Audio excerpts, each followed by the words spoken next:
Stand by. It's almost time to gather and share your weekly recaps. Gather and share your takes. We've always got you covered with comics, TV shows, movies, and all the bullshit. Oh boy, do we love that last one. Ready to gather? It's time for the Gathering of the Geeks. Without further ado, here are your hosts. We are Gathering of the Geeks, a podcast and a YouTube show built around the things we as geeks all love. Hashtag we gather sometimes. Thank you for checking out the one where we love America. I'm one of your hosts, Emmet, and I'm joined by the Ted Lasso and my co-experience, Chris Evans. Chris, what's happening? So Restream changes every time we use it. Uh-huh. And what just happened was a feature I wanted to have from the start, and it works seamlessly just now. So I'm surprised right now. Beautiful. Isn't it lovely when things come together? It is. Yeah. How are you doing? You have an interesting shirt on. Yeah, we'll get to it. Okay. Don't worry. I was not part of this, by the way. Yeah, we got an hour long show, and we'll see whenever it is we get to it. Probably get to it and then get it over with. Gathering of the Geeks. It's available on YouTube and wherever you get your podcasts. All you have to do is search for Gathering of the Geeks, and you will find us right there. Chris, it's been a minute. We handed out our Franks, and then we said goodbye for a while, and we made I think 1 or 2 visits to the island since then. But we've been off for a bit, and yes, if you are listening to this podcast right now and not watching it on YouTube, you may or may not see, but I'm wearing a Team USA T-shirt.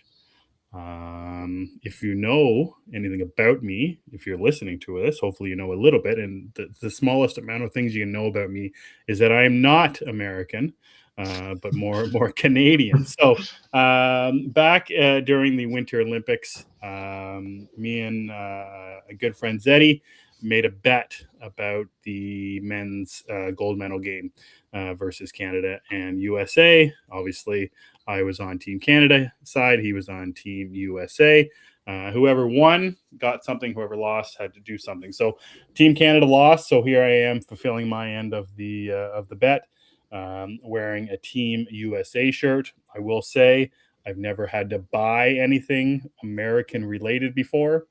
Probably the most American thing that I have may be Superman stuff. And even that's a little bit Canadian, so that's where I kind of justify that. So just as a very proud Canadian, I'll tell you, it was hard to buy American stuff from an American website, pay American dollars, have American shipping, and have it say USA on my shirt. But my word is my word, so here we are, and let's try and never speak of it again. But if we did speak of it again, what happens to the shirt after tonight? Because I would ship it to Zeddy if I were you. That's a good call. So I ordered the shirt the minute after the overtime goal was scored, and it sat in the package with the tags on it. Everything has been sitting there. It's been sitting on my stairs leading up to my upstairs in my house. It's been sitting there for months. Haven't touched it. So I didn't think about it for the entire time leading up until about last week when you messaged and said, "Hey, let's do a live show." So I'm not sure if I'm just going to not think about it and stuff my shirt away somewhere, or I think donating it would be a grand idea. Donating it to a lovely American like Zeddy, I think that would be fine. This shirt would look great on him in Florida with him in his white shoes. I think it would really, really fit in with him down there. I think you should run a lap in it and then box it up and send it. Extra sweaty. Just do a little jog if you want. Yeah, I think that's a fair idea. I think it's a good idea. I think Zeddy will appreciate it because it shows the effort you put into giving him a gift. Yeah, that's right. It's heart, and I put my heart and my soul and my sweat into it. Yeah. Oh, there's Zeddy actually. See, I said he had to be the first one to comment on the show, so good on you, Zed, for being here. Also, I now notice that the space background does not work with comments. And also, why is it horror? Why does it look like the letters are bleeding? Like I left that last time because I thought it was neat. Fair enough. There we go. That looks better. Yeah, it looks good. Horror in the Simpsons background or whatever the hell this is. Perfect. Yeah, Springfield. So just DM Emmett your address, Eddie, so he can give you the shirt afterward. That's right. Never to be spoken of again, hopefully. Yeah, we won't see it again. Until the next Olympics, of course. Or maybe we'll see what happens in the Stanley Cup playoffs this year. See if a Canadian team makes it to the finals. Oh, they usually do. Yeah. So aside from all that, let's move on. Chris, what do you want to talk about? We haven't done a show in a while. We did our Franks. Before we gave our Franks out, we hadn't done a show in a while before that either. Like I said, we've been sprinkling in island shows. But I was wondering, Chris, was there something that you read or that you watched that made you want to do this live stream? Was there something that was the genesis of your idea of doing the show again? The idea is much simpler. I just want to hang out with you. Fair enough. I was like, you know what? We haven't sat down in a few minutes. Emmett has that shirt that he needs to show off anyway. Let's just chit chat for a little while. That's kind of the thought. That's good enough for me. Yeah. So comics, I think I know what you want to talk about, but let's talk about it if you want to. Is there a comic we both read? Absolute Batman. I figured you just want to talk about it. Oh, we could, but I also read other stuff actually. Oh, good. Congratulations. Yeah, I know. I read this book that was, I think you might even like it. It's called Dead Teenagers. I think it was from Image. I don't remember right now, but it's kind of like a time loop book about these teenagers who keep reliving the same night, and they all die in different ways. And the outcome, it's like it's not the same every night. Like one night could be a giant lizard, one night is zombies or whatever. But every time they try to live this night, they die and they can't get past it. It's a quirky kind of bullshit, I like. And yeah, that sounds great. It really was entertaining. Yeah, I'm gonna try to keep up with it. You know how these number ones go. But it's well written. It's funny. I like the art because it kind of reminds me of Scooby-Doo in a way. Oh, that's fun.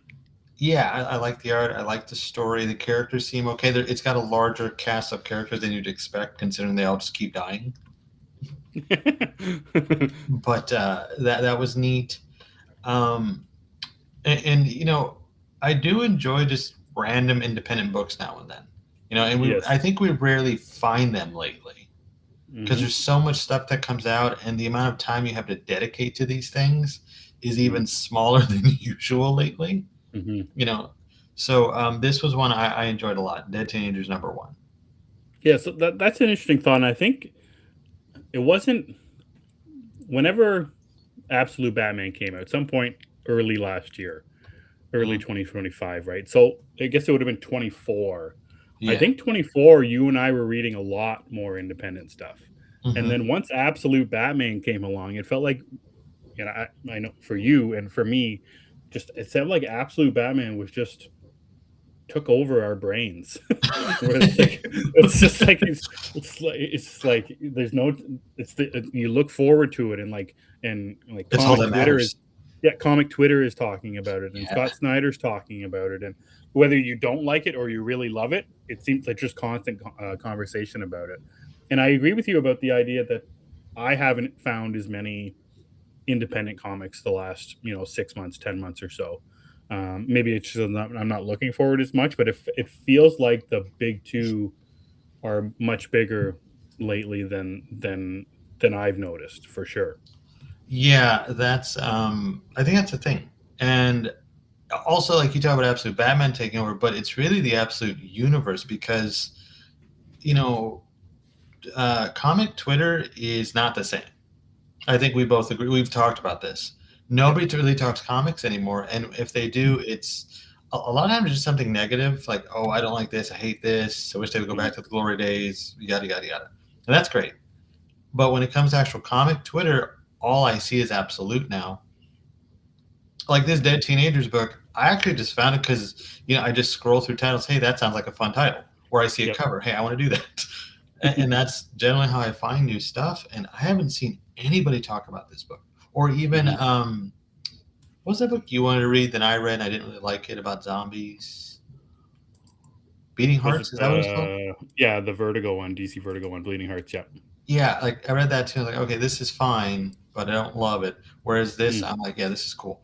But even Bleeding Hearts, I didn't really see a lot of talk about it. I know there's another book. There was a vampire book I was waiting for. I don't know where it's at. I don't remember the title of it because nobody talks about these things. Right. Absolute has taken over, and on the Marvel side, it seems like the X-Men books are always a talk of the town, and never in a good way. Like the new DNX thing sounds like absolute horseshit.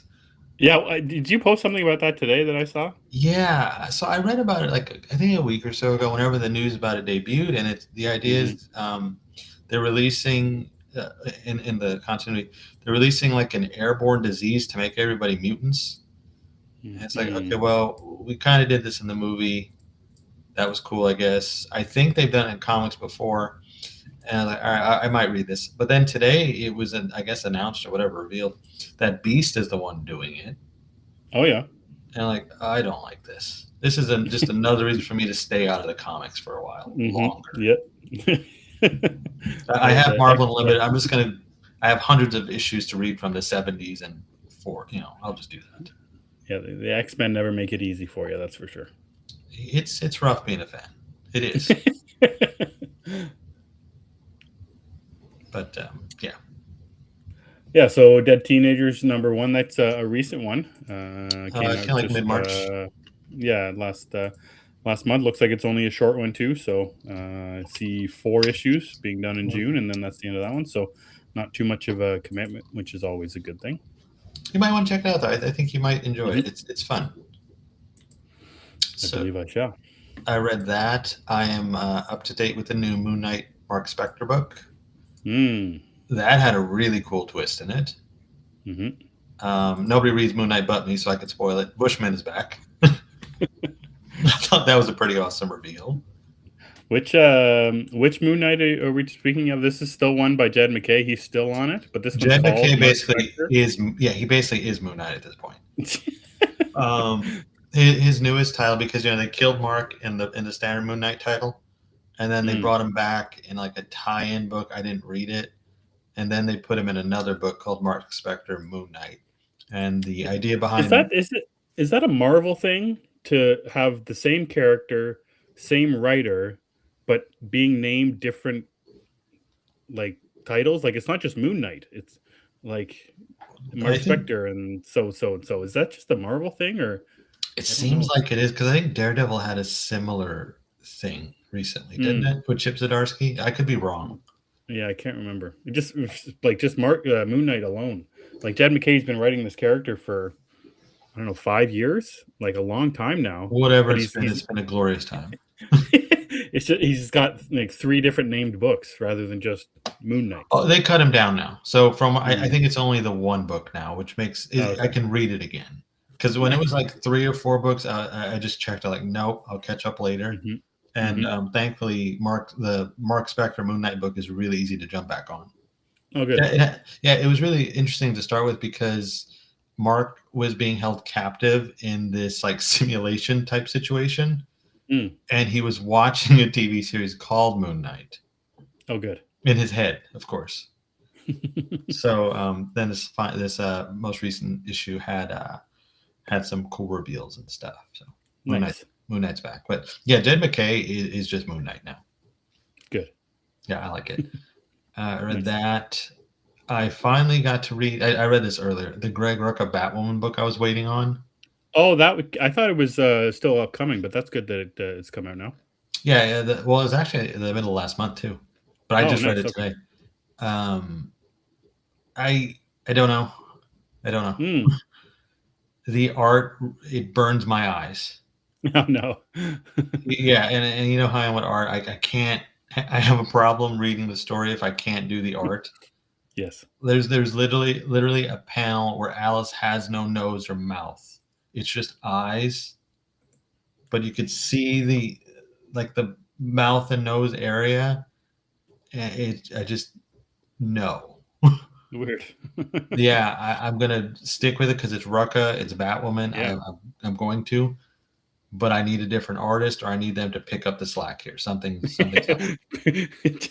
Pick it up, guys. Come on, this is a lot of people are tuning in here. It's Rucka's return. Yeah. We're not doing. It's like pairing Scott Snyder with Frank Miller.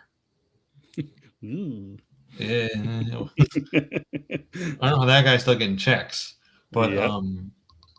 yeah. So that was a read. I don't even know if I liked that. I was too out of it from the art. That's too bad. Yeah. And then of course I have been reading Absolute Batman.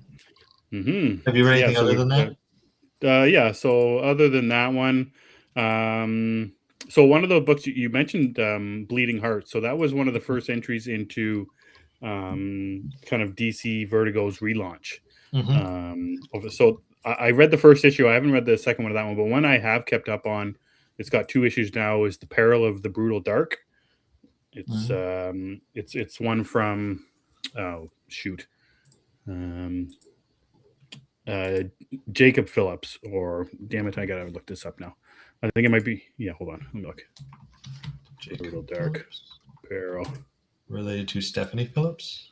Yeah, no. So the writer is Chris Condon, and the art Oh. is from Jacob Phillips. So Sean Phillips, which is Jacob Phillips's father, works with Ed Brubaker on the criminal books Yes. and all that kind of stuff. So this is kind of a mix of criminal and Indiana Jones, which is kind of fun. It's about a guy, kind of a PI who's into solving mysteries. And the first 2 issues are very good.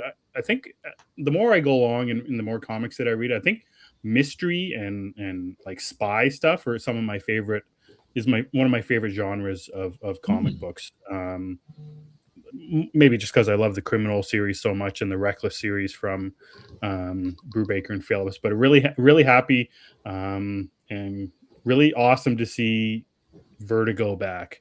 Vertigo is one of my favorite, quote unquote publishers from DC, kind of like the indie version for the DC brand. So really happy to read that. 2 issues in so far.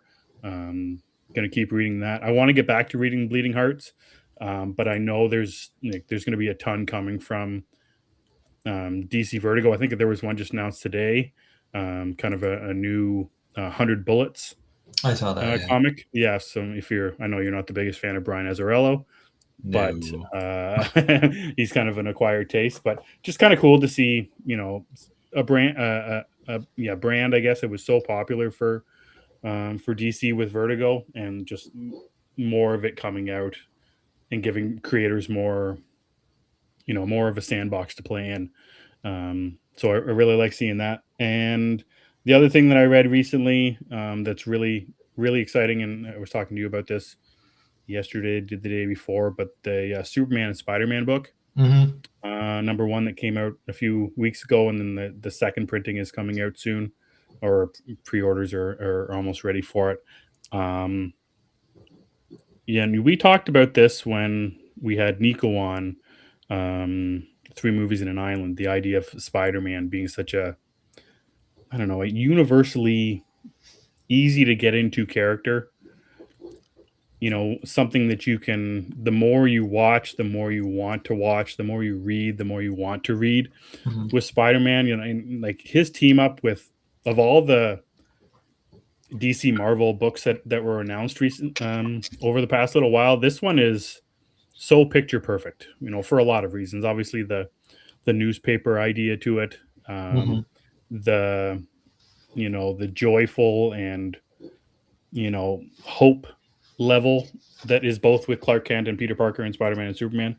And just the talent alone on this book, like the main story is written by Mark Waid, art from Jorge Jimenez, but like the backups like Tom King and Jim Lee, Gail Simone's in one, does one.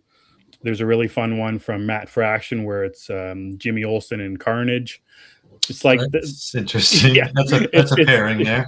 Yeah, exactly. So just the pairings alone in the book are a lot of fun. But it's I didn't read, or I think I did read Deadpool and Batman. Wasn't a fan of it, but this Superman Spider-Man, which it just blended so easily together. It brings together Doc Ock and Brainiac, which is kind of fun.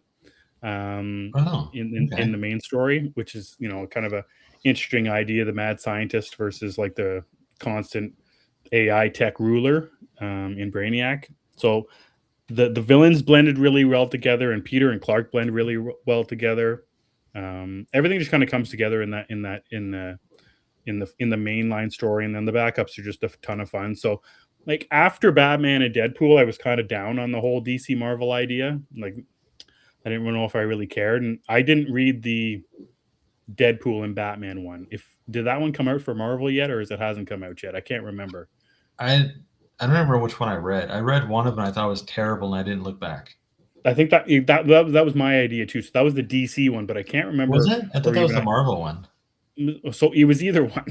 I can't remember. Whichever came out first is the one we read. I know that. Exactly. So and I didn't care to follow up after that. But now with this one, the DC one has come out. I'm very excited to read the Marvel one, Superman and Spider-Man. I just think the two characters blend so well together. Who's writing the Marvel version? Yeah, that's a good question. Because I also thought like Mark Waid doing Spider-Man and Superman just sounds like a perfect pairing. Mm-hmm. Whereas Deadpool and Batman was weird to begin with. Like, why would you put these two together? Mm-hmm. So I don't know. I think it might be. Well, there's a whole bunch of writers listed on the Marvel website. Jason Aaron. Yeah, Jason Aaron, Brian Michael Bendis, Jeff Johns, Jeff Loeb, Brad Meltzer, Stephanie Phillips. I'm gonna guess Jason Aaron is probably the lead. It could be, yeah. I think that'd be cool though on that side. If the DC one was good, I'm sure maybe the Marvel one won't be too bad because it's a good pairing. They make sense together. That's my thought too. It's just everything about the first issue made me feel much more confident about these two together, and the idea of like just DC and Marvel, releasing a comic together. Like, and my Marvel reading is so down overall. So this will be one of the only Marvel books that I actually get around to reading. And yeah, it's only one issue and all that kind of stuff. But yeah, it's really good. I can't recommend it enough if you're a fan of obviously Superman. But if you don't read much Marvel, it's also a fun thing that way, because Mark Waid has written Marvel before. Yeah. He had that big Daredevil run. Yeah, so like just and on the other side of it too, like Jason Aaron's written DC and Brian Michael Bendis has written Superman. It's like you get writers involved and creators involved to understand the characters. It just works really well together. Mm-hmm. It's also just the covers, I think, are amazing. Yeah, that's what I messaged you about, that the second printings are coming out, and there's a Jimenez one and a Dan Mora one, and it's going to be hard to pick one. And I asked you, and you're obviously on the Dan Mora side, and I'm usually on the Dan Mora side too. But just they get you with these covers sometimes, and we've seen that with Absolute Batman. You get a cover that stands out, it just sells and sells and sells. Yeah, and I've never really cared about covers that much, if I'm being honest, because I just throw them in a pile. But sometimes you see these covers like, maybe I don't want to throw this one in a pile. Maybe I want to not to slab it, but like take care of it somehow. Mm-hmm. Like I bought those like you have the things for your comics, those holder deals. The sleeves, like the plastic sleeves. No, they're like little arm things to make your comics stand up. Oh yeah, the easels, the little mini easels. That's what you call them. There you go. I bought some of those. I have comics on those scattered around, but nice. Yeah. So not too much else for reading single issues. Obviously, just like you, we're reading a lot of Absolute Batman, and we've got 19 I think, is Yeah, out 19th. tomorrow. Tomorrow's 19th. Which is the kind of the Scarecrow introduction. I think that Yes. one's tomorrow. Yeah. Well, So that'll be tomorrow's interesting. I think it's a few introductions, if I understood correctly. Hmm. Snyder has said like the next few issues pack a lot of stuff.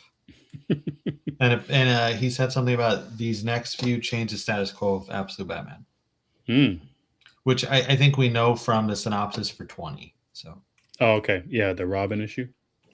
yeah, the synopsis for that one hints at something big is happening. Oh, in yeah. It says that. tomorrow's. Yeah, somebody blank is dead or something. Yeah. Yeah, somebody blanked out. Somebody. Yeah. Aside from that, one of the things I wanted to do in the new year was read more of my bigger collected issues. The big ass books that look good and are fun to buy, but are very hard to read because they weigh 20 pounds. Oh yeah. So reading my Grant Morrison Superman New 52, Tomasi Superman, my Ice Cream Man collecteds, and I thought about it this week, and I'm going to start reading it, but I just want to read Three Jokers again. I don't know. I don't know why. I don't know what it is. There's nothing going on with Three Jokers. There's nothing going to be going on with Three Jokers ever again. You know, Jeff Johns, basically doesn't write for DC anymore. But I don't know, something about that Three Jokers that keeps me wanting to come back for more. So definitely I got my Absolute that I bought a few years ago, so I'm gonna pick that up again. So yeah, just reading more collecteds rather than the single issues, because they're you get hard keeping up on things as time goes along. Yeah, unless you do like the subscription things, like at your local comic book store or stuff like that. But even then, I probably forget to go pick them up. Yep. But yeah, I like the collected editions too. I really want that collected Joker, the Three Jokers, the collected one, the hardcover. And I've always, every time I see it, I pick it up like maybe today is the day, and then I get scatterbrained. I put it down and get something else. Just because I already have all the issues of it, like I have them. It's like, do I really need this? No, but it's pretty. Yeah, so that's it for reads. What about some watches, Chris? What have you been watching lately that's got you excited? I actually haven't been watching that much because I've been busy, but I did squeeze in some watches. Nice. I've been watching Daredevil Born Again season 2, which I know you don't care, but that's fine. That's never stopped you before. Oh no, it's not going to right now. I was prefacing it. This is probably some of the best Daredevil content we've ever had, better than the Netflix stuff, I want to say. It is really, really good, because what's happening is in this season, they're embracing the comic stuff and blending it with the tone that we liked from the Netflix series. Like that more serious, it's comic books, we're going to take it seriously. They're doing this really nice blend of the tones, and it's working out so well. It's also less of a Wilson Fisk story, because like Born Again season 1, I don't care what anybody says, it's like Kingpin, the show, the series. It's like watching The Penguin on HBO Max, and we all know how much I enjoyed that. Yes. Yeah. So this is much more Daredevil focused, Matt Murdock. There's some Bullseye stuff so far. There's a lot of good things in this new season. So I've been watching that. I haven't started Your Friends and Neighbors yet. The new season, have you? No, it's out. Yeah, it's like nobody's talking about it. But yeah, it's out. No, that's what I thought. We still had some time. No, I think it's like 2 episodes, maybe 3. Son of a bitch. Yeah, I'm kind of waiting for them to collect a little bit, and then I'll go through them. That's a fair idea. But anyway, yeah. So that's all my list. And then I watched a movie called Pretty Lethal. Have you heard about this? Nope. Okay, so it's only 80 minutes long, and it is about a group of ballerinas that have to get to a competition in Budapest. Their van breaks down in the middle of nowhere in a foreign country. Chaos ensues, as you can imagine. They end up in a murder hotel.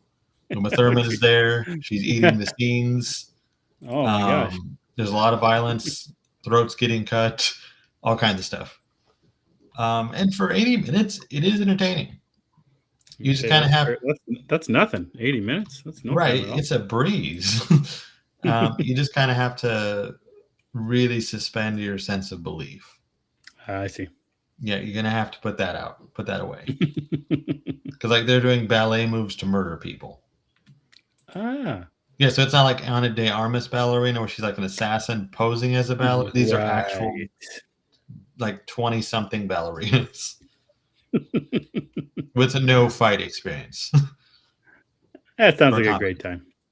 Yeah, it's fun. Like I said, it's 80 minutes. Hmm. That's 4 episodes of basically any sitcom. That's right. You can watch, half a season of Big Bang Theory, or you can watch this. There you go. Yeah. And we've Well, all seen Young's Big Villain, I Bang. guess. Yeah, we've seen Big Bang enough. Yeah, you can watch something else. So check this out. It's not bad. That's right. So I watched that. I don't know if you would like it. Hmm. The 80-minute barrier is kind of the selling point, I think, for me. Mm-hmm. Like, oh, it's quick, just watch it. But I don't know if you'll like it. All right. And then before I get to Project Hail Mary, I've been going through the Spider-Man films. You and I talked about this. I want to watch all. I think it's 8 of them. It's too many. Yeah, I don't. I'm not going to watch like tie-ins. So we're not doing Civil War again, or Oh, okay. yeah, I'm not doing those. I don't have the time, and I don't want to. I've seen them enough. And you're just getting ready for Brand New Day, yeah? Yeah. I did. Spider-Man's one of those characters I love to watch, and then I will read stuff, and it's like, okay, I need more input, but I just don't. So yeah, I've been watching the Spider-Man movies. I've watched two of the Raimi films so far, 1 and 2, and I kind of have a new perspective on Tobey Maguire. I don't really hate him anymore. Oh, you didn't like him back in the day? No, I didn't. I thought that. I mean, I think he was fine, but he was nothing special. I always thought he was too whiny. Yep. But I think now that I've read more Spider-Man comics at this point, I'm like, oh, that's kind of accurate. Okay, That's right. I get it. Yeah, Mm-hmm. he is an unhappy nerd. I understand. That's right. He's one of us. I get it. So I thought that I think I have a newfound respect for him.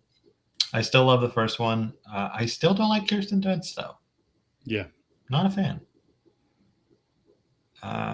Still don't like Otto Octavius being sympathetic. And I think now more than ever, I hate that the limbs are like talking snakes.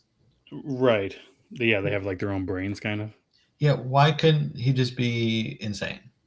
You know what I mean? Why does every villain need that little thing to make them sympathetic to an audience? I like a villain who's just an asshole. Mm-hmm. Unless we're talking like Magneto. He's a different ballgame. How do you think the first one's aged? I think it's aged all right? Like just I actually visually? do. Yeah. Oh, visually it looks terrible, I think. Yeah. there's a lot of stuff like, how did we even appreciate this then? Yeah. There's one particular scene that I always think is hilarious when you watch it now. It's when he first learns he can climb a wall, and you get that CGI Tobey Maguire, and like from a distance, it's like, okay, it doesn't look bad, but then you look at the actual motion of how he's climbing, it's inhuman. It looks like Gary Oldman and Bram Stoker's when he's going down the castle. Oh, It's bizarre. Yeah, but not creepy. Yeah. Right. No, it is creepy, but a different reason. like we're talking like Paul Walker Fast 8 or whatever the hell that is creepy. Yes, I see. So there's that. But I mean, visually, it is what it is. I think it's fine. Like it's not an eyesore. It's just, oh, okay, this is an older film. And I think also like the costume still stands out is just fantastic. Right. The way they pull that off is really cool. I also really like the Power Ranger Goblin. I was going to ask you about that with the something that maybe doesn't stand the test of time. Does that still does? For me, it does, but I liked it then too. Right. I understand it wouldn't have made much sense for a military mech suit to have the face of the Green Goblin. Yeah. I could understand the disconnect there for the story we're telling. If he was just a maniac on his spare time, then yeah, okay, we could have used that. But this was supposed to be a military suit. So. And for what it's worth, it still has a goblin face. It's just plastic or whatever it's supposed to be. Yes. And he's got a purple hat when the light hits it. It's fine. I feel like the Toby ones are the ones I rewatched the least. I feel like I watched more of the Amazing Spider-Man's more with Garfield, just for the vast amount of characters that are in those two movies. So yeah, it's going to be interesting how you feel going along here as you get to the third Toby one and then making the jump to Amazing. I haven't seen the Amazing ones in a while, and Mm. I've actually only seen 2 a couple of times, but I like it. But I've only seen Yeah. it a couple of times. Yeah, I like 2 as well. I know it gets kind of messy a little bit because they tried to do a lot of things They did. to make a third one and all that kind of stuff. But I think the action is really well done. I Mhm. think the ending is very well done with Love the ending. what's her name? Emma Stone. That's Emma Gwen Stone. Stacy. Yeah, Gwen Stacy. Yeah, I think that stuff's very well done. And I just like Garfield's Peter Parker. I really like his Spider-Man and Peter Parker. So I do too, and I actually like Dane DeHaan as the Goblin. oh yeah. Yeah, I know that is the wrong statement to make, but I don't mind him. I think he's fine. Hmm. I think if he was just his movie, people would not have complained about him. Sure. But they had Jamie Foxx doing a Jim Carrey impression of Batman Forever's Riddler, Hmm. and that's kind of how that ended up. But we'll see how it goes at the end. But I'm curious what I'll think of all of them once everything is said and done. Yeah, Because the that's ones what I I watched mean. the most is Spider-Man 1 with Tobey. Oh yeah, yeah. That's what it'll be interesting what your rankings are. Even with the Holland ones, I wonder how they're gonna. And you like all the Holland ones or no? Yeah, no, I like all 3 of them. I don't Yeah, love. I don't think anybody loves Far From Home, but I like a lot about it, and I yeah. do love Jake Gyllenhaal's Mysterio. I think he's a blast, Hmm. and that costume is so cool. Yep. Yeah, it looks really well done. Yeah, so been doing that, and Project Hail Mary is the one I really wanted to talk about, but I don't want to go into spoilers because you haven't seen it. Yeah, I probably won't see it for a while, so it's really up to you. Well, I don't. I don't want to spoil anything because it's something to watch. It's kind of like if you were to take Arrival and Interstellar and like smash them together, this would be the baby Hmm. or the fallout. This would be it. Hmm. It's really fascinating the way it's essentially a one-man show because Hmm. it's really just Ryan Gosling for 2.5 hours. Yeah. And if you don't like Ryan Gosling, you probably are not going to like this movie. But he's very entertaining. I think I said earlier, this is like the best performance I've seen from him, and I generally think he's pretty good in a lot of stuff, Hmm. like La La Land, of course, The Nice Guys. I really like Fall Guy, but this I think is his best work. And the story, which I know is adapted from a book, but it's really really good. It can be captivated. Like I was into it. Hmm. Um, the visuals are amazing. This movie is so pretty. I rarely watch a movie and right afterward want to order a 4K disc of it. That's a rare thing for me, but I need it with this movie. Hmm. And it's got a little bit of everything. It's got some heart. It's got some humor. It is a little sad here and there, but not too much. Like I'm sure there were people that were crying at certain parts for Hmm. things happen, but it didn't bother me. We just kept on trucking. Um, yeah, I don't think I have really a bad thing to say about this movie. I think this is one of those things we'll still be talking about years from now. Yeah. So that surprises me, or it did surprise me when those initial reactions had come out. I think one of the first ones that I saw from a friend of ours was Nico Mm-hmm. at the Vigilante 1939, and he was like over like sorry for the space reference, but over the moon about it. Hmm. Pun Like and intended. yeah, pun intended, but not really. Like and I wasn't expecting this kind of praise. I was expecting this to be like a popcorn flick. Like, oh, that Yeah. was a great time. It looked really good and had a lot of fun and good time at the movies. Mm-hmm. Good time at the movies. So then I saw Nico's, then I saw Phil Walsh's, a friend of ours, and he had kind of the same response. I'm like, well, like, like again, you're comparing it to Arrival and Interstellar, like two Yeah. of the best science fiction movies that have ever been released ever. Agreed. So like it's such high praise, and from the trailers, I got the popcorn movie. That's what I got from it. It looked like a lot of fun. But then to hear everyone's responses after seeing it, I was more pessimistic on it. I was gonna say, I know how Yeah, you are when a movie's popular, so exactly. I know you're not gonna run to it, but Exactly. So it's like it can't be that good, but like the more you hear about it and the more, honest I think praise that has come out about it. And Mhm. I can't deny how good the movie looks, like just from the trailers and Yeah. pictures I've seen online. And Lord and Miller are the ones who did it, who like they have a good track record of making, good movies. Um so yeah, I'm excited to see it when I can. But like this movie being as liked and as praised as it has been really shocked me, because I don't know how much we heard about it beforehand. Like this time last year, or even the end of last year, like it's not like people were putting this on their radar as much as I thought, Mm, anyways. I don't know, because I remember seeing the trailer and I thought, okay, this looks cool. Probably not gonna see it in the theater. Right. Like and that's I like Ryan Gosling. Like I don't know if I really want to watch this kind of thing. Mm-hmm. Um, and then I don't. I know that it was talked about a lot for box office reasons. Mm. Like people assumed it was going to do big numbers, and it has.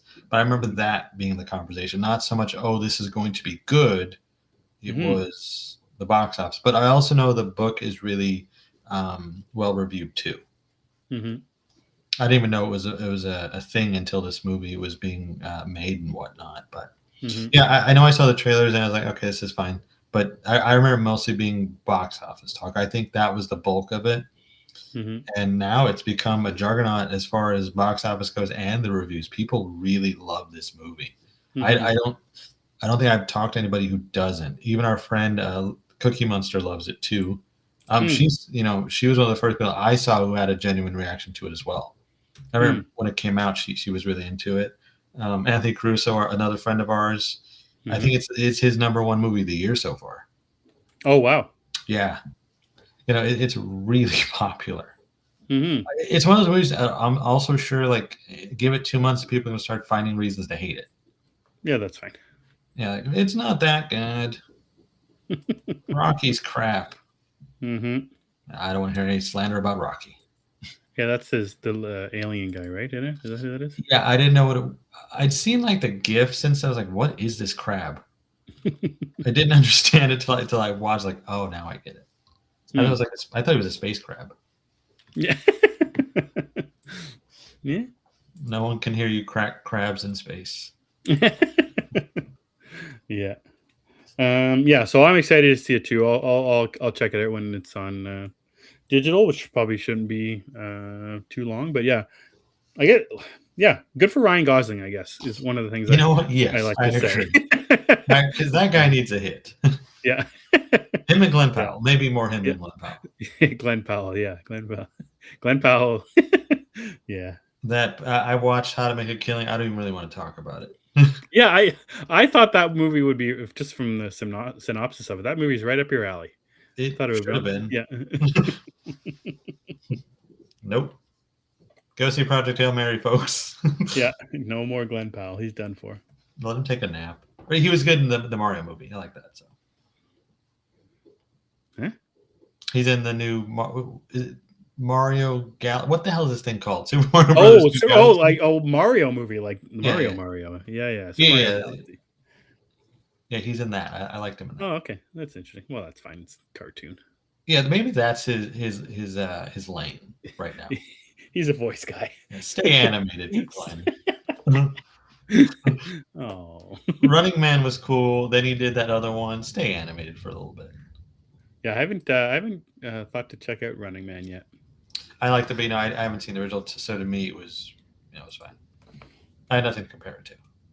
Yeah, well, it's much. I believe it's much different than the original for sure. So Yeah, I've heard it's night and day. Mhm. What have you watched recently? Not too much new stuff. That's for sure. Just kind of. There's. I was thinking about this the other day. If there's anything that's been put on digital that I hadn't seen before. One thing is the third Avatar movie. Careful, Chris! Don't your head pop off your shoulders there. But it's on. It's on digital. I want to check that out. But I was trying to think as we were leading up to the show if there's anything new that I had watched that we didn't talk about when we did our Frank show, and I don't think so. Not that I can think of. So I'll just talk about The Pit on HBO Max. Season finale is this week on Thursday, and the show's been great. Great second season follow up. Kind of interesting to see character progression, seeing characters that didn't return from season 1 to season 2, how they filled those gaps. Interesting to see how they react and control and talk about real life issues in America in the medical system. So those are kind of interesting to get the real world views of it as well, which I think there's more real world stuff in this season than in season 1, which is totally fine with me. This season isn't as gross as season 1. I like that rumors, Eddie. Yeah, he keeps saying that, Eddie.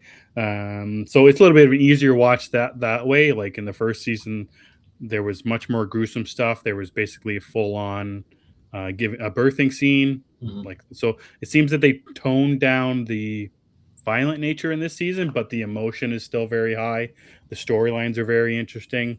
Noah Wyle is awesome again. He's just, it's like, as much as, you know, we just said how much we were happy for Ryan Gosling.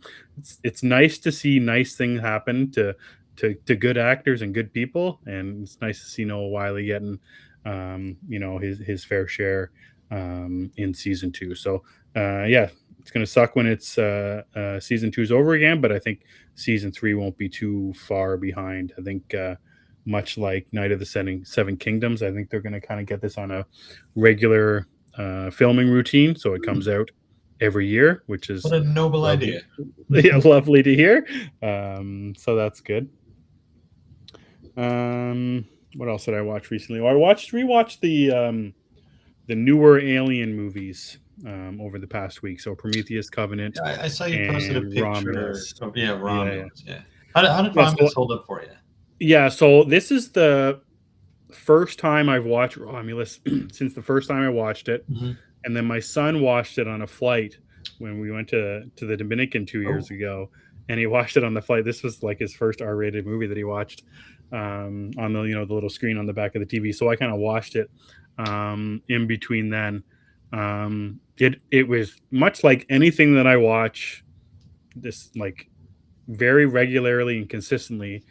I loved it more the second time than I did the first time, just because I have much better time with second time watches. Either I'm picking up things that I missed in the first one, or I'm not putting the pressure and the expectations on it that I am in the first one, the first watch. But yeah, the Romulus is and I thought I was thinking about this question if I wanted to relate the 3 newer ones together, and I don't think so, because they, as much as Romulus basically steals ideas from every single Alien movie that's ever come out, it really doesn't have anything to do with Covenant and Prometheus. Those 2 are kind of their own stories, with David being the, you know, the linchpin between the 2. So I didn't want to compare the 2. But like in the entire list of Alien movies, Romulus is at the top of the list for sure. It really has everything that an Alien movie should have, and I think that's why it does so well, because it steals the horror, it steals the science fiction, it steals the weird stuff that's in Prometheus and Covenant with the engineers and the bio you know, the bioengineering of you know, human existence and all that kind of stuff. The acting is very good. What's the name? His plays Andy. David Johnson. David Johnson is amazing. Like literally one of the best acting performances that I've seen over the last few years. Like the character of Andy is so good. What's her name? Kaylee Spinney, I think, is the Spanny, who plays Rain. I always think of Spangler, but Spanny. Yeah. Yeah, that's right. Is very good. Isabella Merced is in it. Great.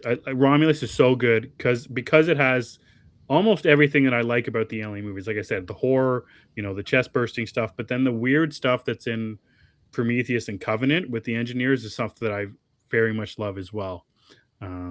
So I like the ending scene in Romulus, which is a mix between Prometheus the Covenant and Alien Resurrection with the Yeah, weird creature thing or I could whatever. kind of do without that. Yeah, see, I didn't mind that. I don't mind it. really, I don't yeah, mind, but like I could have cut it right there. Like, okay, go home. yeah. I don't mind that it's um, there though. yeah, so yeah, I love Romulus a lot, and then I don't like Prometheus as much as I Oh, remember really? liking it when I came out. I like Covenant a lot more. Okay. And and much as I said where how much I like the characters in Romulus and the actors in Romulus, I don't like the acting or any of the characters in Prometheus, aside from David, who I think Michael Fassbender is incredible. But like all these so-called scientists that are on this expedition to go find the engineers, I just can't stand any of them. Again, I like the engineer stuff. I like the Mhm, story. I like this idea of, where the xenomorphs came from and where mhm. humans came from. I like all that stuff. But Idris Elba I could do without. Numi Rapace I could do without. All the other, there's a biologist and a geologist who get left behind inside the ship, and they get messed up with the weird snake thing that goes inside the guy's mouth. And I just couldn't stand any of the characters. And Logan Marshall Green as Numi Rapace's boyfriend or whatever, I don't couldn't remember him stand being in his it. character. Yeah, so Where'd that I guy just couldn't go? stand him. Yeah, he got infected. Well, the actual guy. Yeah, I haven't seen Yeah, him in anything. he's on that TV show Marshalls, the Yellowstone Oh, spinoff. Yeah. So anyway, so I realize that I like some of Prometheus, but I don't see myself revisiting. But Covenant on the other side is where you get more of the actual xenomorph aliens. You get more mhm. horror. You still get the David stuff, but then you get the inclusion of Walter. So you get two Michael Fassbender um, androids, so that's always a good time. But again, after watching all those three, and then made me think about Alien Earth, and made me think about Alien Earth season two. I just love the Alien franchise so much. Like I got no problem watching one, two, three, and four. Like I'll watch Prometheus if I have to again, but I got no problem watching Covenant and Romulus. Um, I love those movies, and I think I always will, and I will always look forward to more. And I can't wait for the whenever they get around to doing the sequel for Romulus. That's what I I want to really see. want to. I want to see where they're going to go with it. How they're going to keep it going. Whether it's with Rain and Andy, or if they do something else and different stories. I'm just here for it. I just love the Alien movies, and I'm glad it's a thriving series. With the TV show. I'm glad the TV show did very well, and the movies as well. I just love the series overall. I think there's only one I don't like, and it is Covenant. I think, but the rest of them I can watch with no issue. I like them all. I even, I like the weird Alien 3. It's Hmm. fine with me. Yeah. And 4, I'm okay Mhm. with them. Yep. But Romulus, I agree. Romulus is something special because it really is, like you're saying, it's a blend of everything you like about Alien in one movie. And Mhm. I know one of the criticisms was that it was the greatest hits of the Alien franchise, Yep. but I'm kind of a sucker for those kind of movies. Like Mhm. Force Awakens, I love Force Awakens for that same reason. It is a greatest hits of Star Wars. Mhm. It doesn't bother me, especially when it's presented in a modern lens. Like, oh, here's new effects to go with it, and plus, Mhm. like, there's that gravity scene toward So the good. end. I mean, how do Yeah. you not like that? Yeah. It's so Yeah. cool. Yeah, it's an interesting idea and about Force Awakens, and Force Awakens came after, the prequel trilogy that was at the time, not looked very highly upon. Yeah. And then obviously Romulus came after Prometheus and Covenant, which at the time, and still now aren't looked that highly upon. There was a reason that they did a hard, basically a reset after George sold Star Wars to Disney, and then after Ridley stopped doing the Alien movies. So the idea with Force Awakens, and I think with Romulus, is you get the people who love the series, like Hmm. you and I, and you get them to come back, and we find things we enjoy about it. Picking out what we like from the old movies, but then new watchers, they find everything new about it and exciting about it. So I think it's just a way to bring new and old fans of the Alien franchise and in the Force Awakens, Star Wars fans back into the fold again. You just get them coming back for more. It's just and I think you're right that the idea of like it's just the greatest hits, but like that's how you ease people back into it. You Yeah. don't just give them something completely different, which is what Prometheus was. You Like don't go Prometheus Last Jedi to start with. Yeah, exactly. Yeah, exactly. You gotta ease some people into it, and in some cases, you just don't do Last Jedi. You just don't do Last Maybe Jedi. just don't do that at all. But Yeah, just don't do it at I all. think it's fine. I think the Predator franchise is on the same trajectory as Alien right now, because we had Yeah. Prey, which I think is amazing. Yep. Badlands also amazing, maybe even better than Prey. I think it has a little bit more personality than Prey did. Not like Prey is bland or anything, but there's something fun about Badlands. And then even the animated thing was really neat. And I believe we're getting another one soon, aren't we? An animated one? No, a live action. I think there's another live action one coming. I think so. And those are all great examples where if you're someone who liked what came before, you love them. But then if you're somebody who's new, like there's something about them that feels different and newer and fresher, where they just work. Yeah, that's one, that Badlands. That's one that a newer one that I watched. Great time with that movie. It's just so good. And the link between the Alien franchise and how it's mixed in with the Predator franchise is that's something that gets me excited. With the what's her name? Elle Fanning's character. Makes me wonder. Is the Weyland-Yutani cyborg or whatever. I wonder if we're going to see them together again, like the Aliens and Predators again. That'd be interesting. Like if they could do it better this time. That'd be cool. Give it another shot. I mean, third time's a charm, Yeah. Yep. The other ones were what they were. Let's try it again. I didn't see the second one. What Requiem is that? All I can tell you about it was it looked terrible, but the action was great. Right. That's fair. Yeah, it looked like a homemade movie that I would have made with this. Remember those old handheld camcorders when we were kids? Like if I would have had one of those, that's what it looked like. Yeah, that's not good. No. Yeah, so just a lot of rewatches of stuff on my end of things. Just reaffirming whether I liked it or not at the time, and just having a good time rewatching things again, because it's just not a lot of new stuff that has come to digital that I can get to as of yet, and no theater watches as of yet either. I think the first one of the year will probably be Mortal Kombat 2. Oh, yes. Which is out in a few weeks. My son's been losing his mind over that, so I think we're going to go to the theater and see that. So we're going to have a good time with that, because it looks like a lot of fun.